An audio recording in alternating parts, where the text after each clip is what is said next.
The average millionaire has 7 income streams, but they did not build all 7 at once. They stacked them one at a time over years.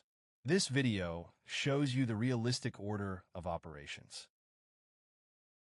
Before chasing side hustles, maximize your main job, negotiate a raise, gain skills that increase your market value, or switch to a higher-paying role. This is the fastest way to increase cash flow. Once you have surplus income, invest it in dividend ETFs, index funds, or bonds.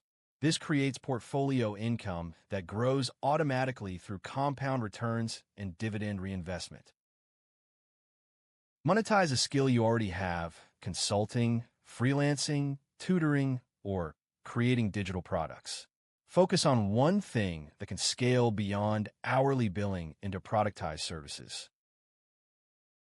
Once your side business is proven, create systems that run without your time: courses, templates, automated tools, or rental income.